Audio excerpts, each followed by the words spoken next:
Thank you for the presentation. It's a pleasure for me to be here today, and this is my... Muito obrigado pela introdução. É um prazer para mim estar aqui hoje e esses são os meus conflitos de interesse. Desde o início da minha carreira, eu observei os esquemas terapêuticos com duplos.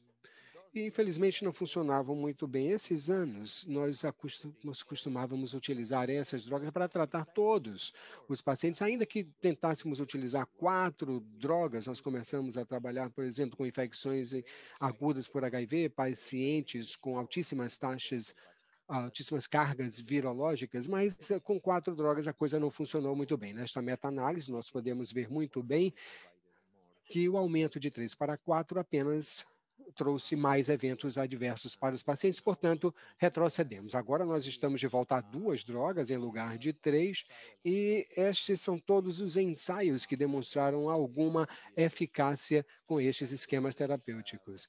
O Padel foi o primeiro, o Gardel, melhor dizendo, foi o primeiro desses ensaios, né? Lopinavir, darunavir, raltegravir, atazanavir e um IP com um não nucleosídeo já não são mais utilizados por conta dos benefícios limitados, seja em função da toxicidade ou da necessidade de administração 2 vezes por dia. Portanto, no final do dia, nós estamos usando dolutegravir 3-TC e darunavir 3-TC para pacientes virgens de tratamento, para a iniciação do tratamento. Neste estudo, o estudo ANDES, com 145 pacientes, nós vemos que não houve diferença na supressão viral, mesmo em pacientes com alta carga viral.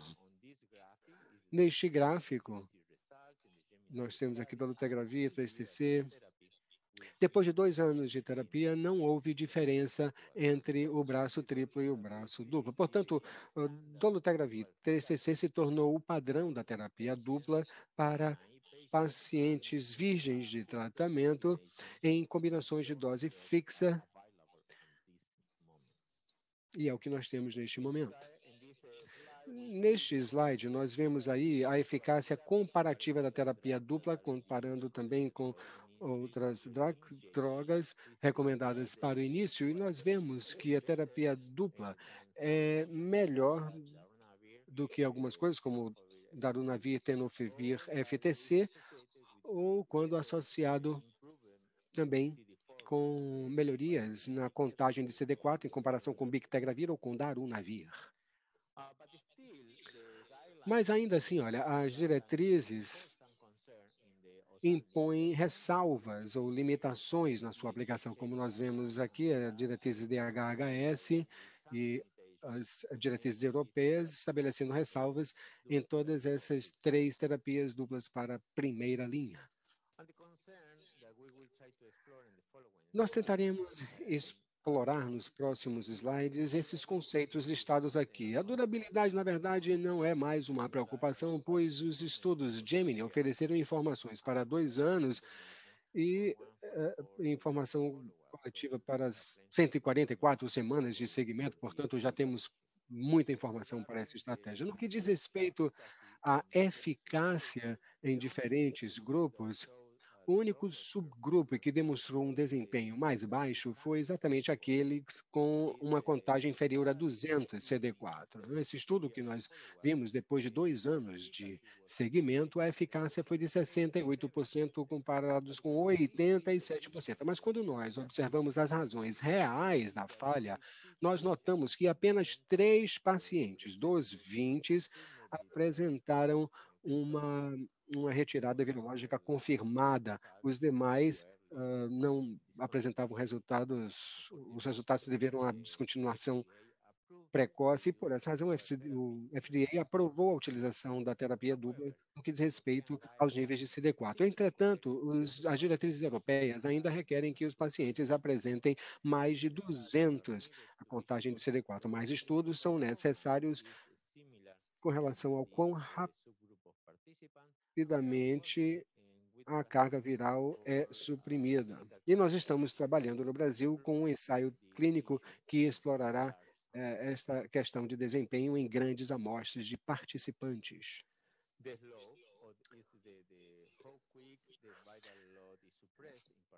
Quão rapidamente a carga viral é suprimida rapidamente. Nós comparamos braços com 2 e 3 drogas, nós vemos aqui que são muito semelhantes e até mesmo do que os resultados históricos com estudos anteriores. A mesma análise foi realizada com o ACTGA 5353. Alvo não detectado é um novo termo que começamos a nos acostumar, né, com relação aos resultados da carga viral. Isso esteve associado, por exemplo, com baixo reservatório e o desempenho. É bom compararmos esse alvo não detectado, como nós vemos aqui, olha, semelhante em ambos os braços. E, além disso, a presença do vírus em compartimentos genitais foi explorado em outro estudo e não houve diferenças entre 2 ou 3 drogas ou os braços históricos, neste caso. Blips também, isso é algo que com que todos os médicos se preocupam.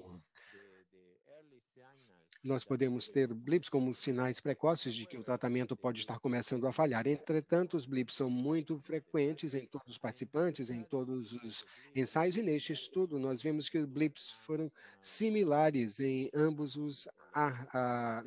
em ambos os braços, de terapia dupla e tripla. Mais de 100.000 cópias neste grupo, blips parece um pouco superior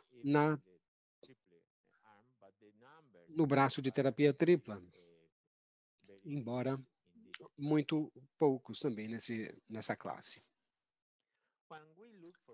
Quando nós observamos a resistência, nós precisamos saber se os participantes precisaram fazer ou tiveram um teste de resistência prévio. E, com relação à linha basal, muitas vezes não é muito interessante solicitar a resistência basal, pois a presença do 184V corresponderia a menos de 1%. Na verdade, na Argentina, inclusive, nós tivemos um estudo para pacientes virgens com essa mutação e não conseguimos recrutar participantes por conta da baixa prevalência na população.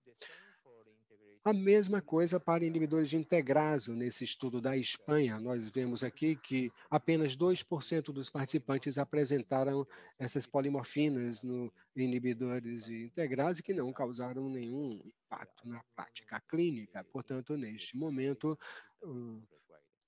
não solicitamos teste de resistência a este.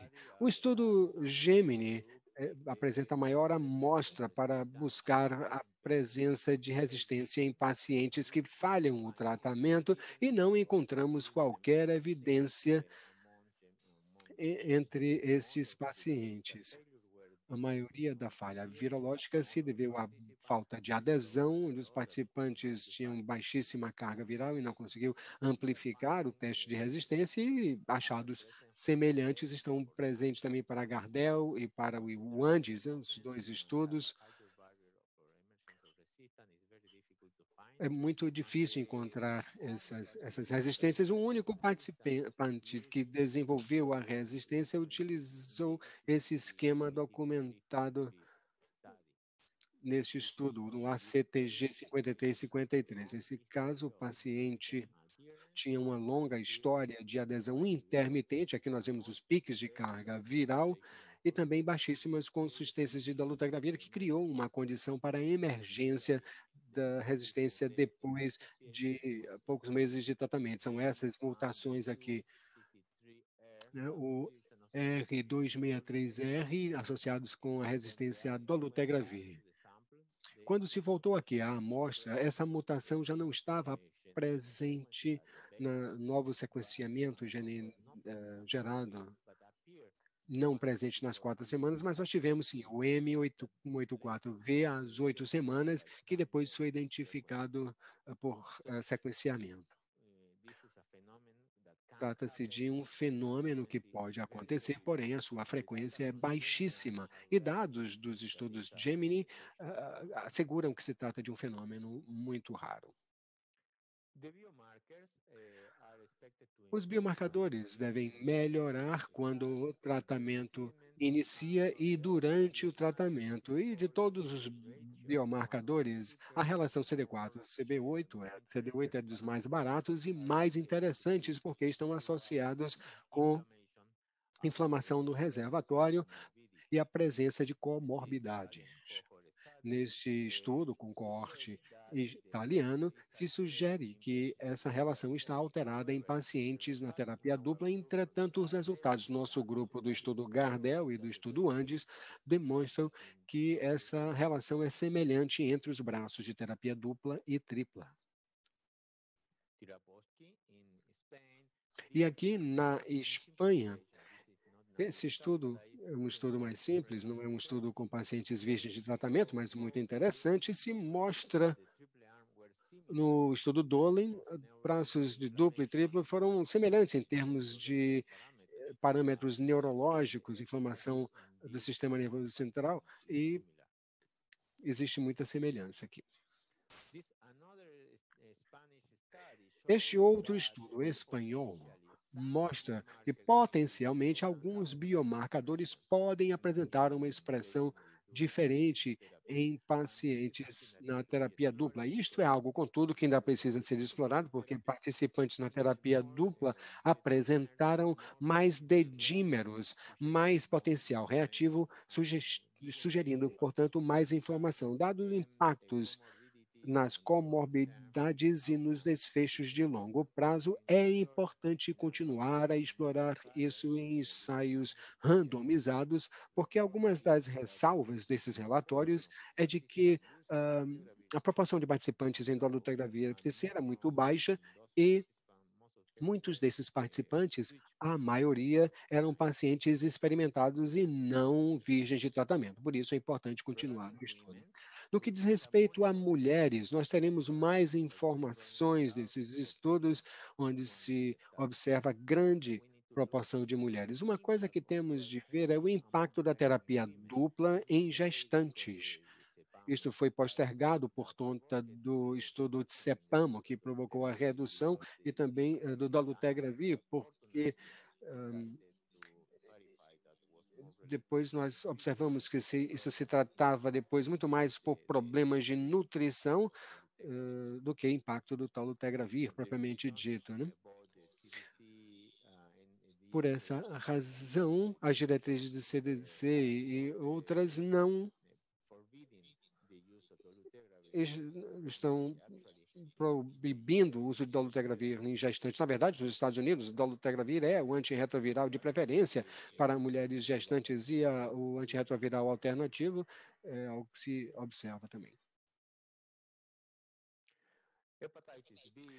Hepatite B pode não ser um problema na Argentina ou no Brasil, em países com alta cobertura da população, mas em alguns países, como no caso do sul da África, a proporção ou a ocorrência e a alta prevalência de HIV e HBV é bastante comum. Então, nós devemos tentar testar para hepatite B antes de iniciar a terapia dupla.